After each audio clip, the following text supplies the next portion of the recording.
Assalamualaikum warahmatullahi wabarakatuh. My name is Muhammad Afazli bin Hassan and my metric number is 2311791. And my name is Muhammad Azim Khair Muhammad Zotri, 2313669. My name is Muhammad Imran Iman bin Muhammad Kamal, and my metric number is 2315859. You guys like group assignments? I don't mind group assignments. Well, only when the group is made up of people who I know will carry their weight.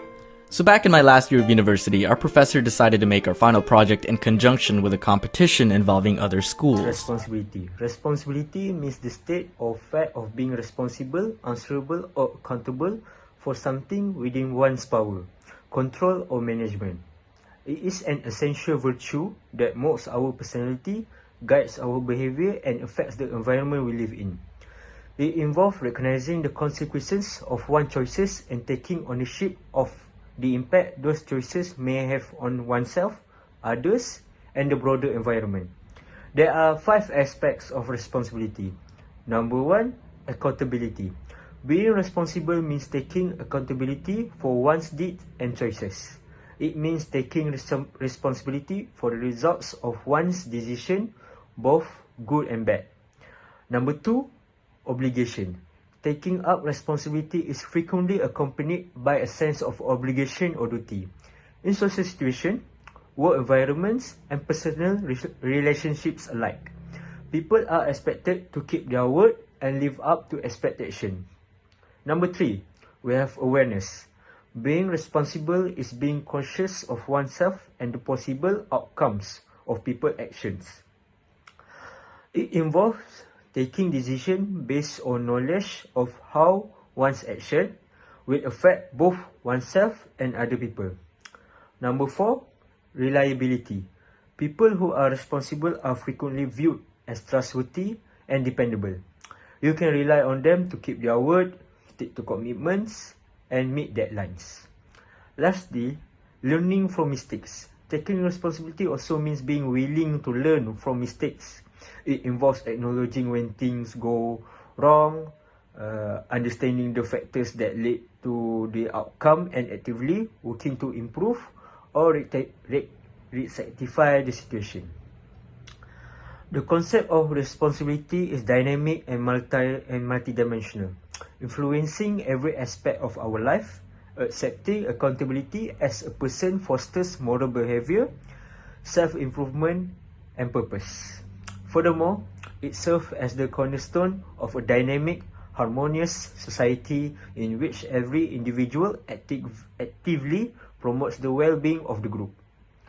It is impossible to overestimate the significance of responsibility as we negotiate the complexity of our globalized society.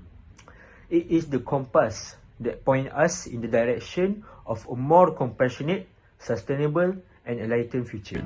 Our classroom population conveniently totaled to a number divisible by 4, and so we had to work in a group of that size. Inconveniently, my friendship population in the class was 6, and I was in the half that needed another member. And there was only one person available. Kyle. Now Kyle, he's a good guy. I'm sure out of school he can be fun to hang out with, but see, over the years, Kyle has developed a reputation among us as sort of the slacker that BS's his way through life. And we had no choice but to work with him, with a prediction that we'd have to carry a bit of his weight. Okay, so just now we have seen the example of the term free rider. So now I will explain the term free rider is in an academic context, which is a student who as a member of a group that without making an equal contribution among the group members. So basically this individual usually take advantage from his or her active member energy and collab within the group, and he gets a benefit without making any contribution. So from this behavior, it is not only challenge the principles of fairness and cooperation within the learning environment, but it also emphasize the importance of fostering of a sense of shared responsibility and amanah among the group's members. Did that 8 ball just go in that corner pocket? Because I called it! Half of the time we scheduled a session to work as a group, and this group assignment, Kyle would either be late, really late, not even show up, or if he did show up, he was walking around talking to other groups. So for now, we will go for the dalil of term free rider. So from Al-Majma' al-Zawaid, Rasulullah SAW said that, listen of these words of mine and live. Who will fast by them, know that you do not oppress. Do not oppress. Do not oppress. Indeed, it is not halal for you to have the property of another Muslim except by his will. So from that, we can conclude Rasulullah SAW has said 3 times, which is do not oppress, which is taking benefit from another Muslim. Okay. From that, we know that free rider is a prohibited act in Islam.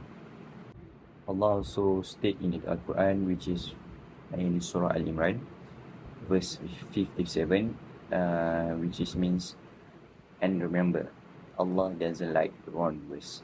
So this verse states a heavy and sinful reward for those who have wrong for others.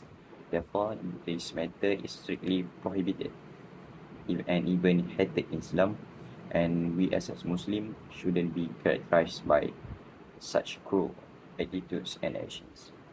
Familiar with. You have a group assignment in class, and there's always that one kid who doesn't do any work but gets the same grade as you. That's a free rider problem.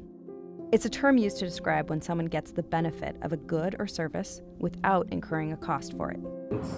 One of the factors that contribute to the free rider problem is the free rider doesn't have enough time to do the assignments. This is because of the limitation of workload may take many different forms, such as tight schedules, heavy workloads from other subjects, and personal responsibilities that prevent the person from completing the given task. Other than that, the free rider problem can also happen because of less communication in the group. When there is a lack of effective communication among the group members, the exchange of ideas, expectation, and responsibility become uncompromised. The free ridership problem also affect both the free riders and active group members. One of the consequences of free ridership issue is the group efficiency and productivity will be reduced. For example, when the free rider who does not contribute anything choose to take advantage of the effort of active group members, the performance of the group will be decreased. In addition, it will also strain the relationship among the group members. Misunderstanding can occur when there is a breakdown in communication, which can affect the group members to become frustrated and lose respect among the group members. And now, we move to the last subtopic, which is how to deal with the free rider problem. One of the most effective ways to prevent the free rider behavior is the group leader must ensure that each member of the group understand their specific roles and responsibility to do the task. To ensure that every member understands their individual contribution and responsibility within the group members, this requires continuous communication and guidance from the group leader. Furthermore, it is important to always communicate actively with the group members.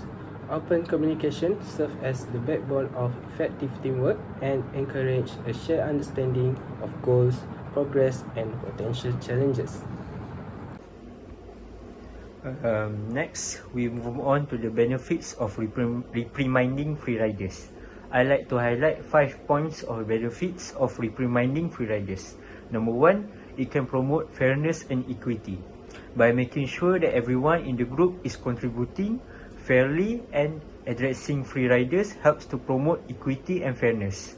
Number 2, it can encourages responsibility.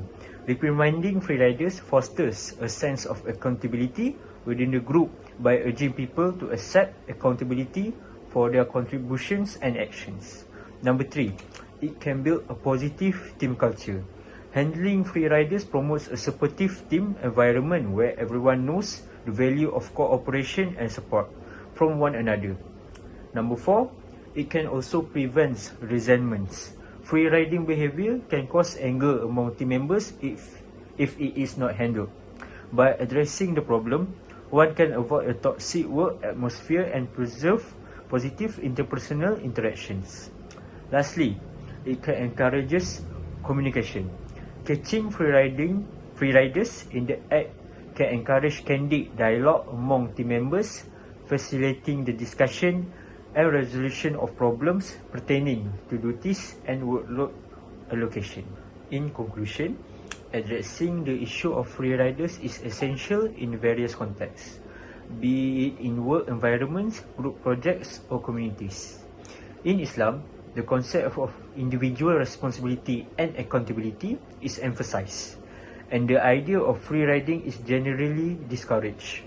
Although the term free rider may not be mentioned specifically in Islamic teachings, the more general ideas of accountability, duty, and communal welfare serve as a basis of preventing this kind of behavior.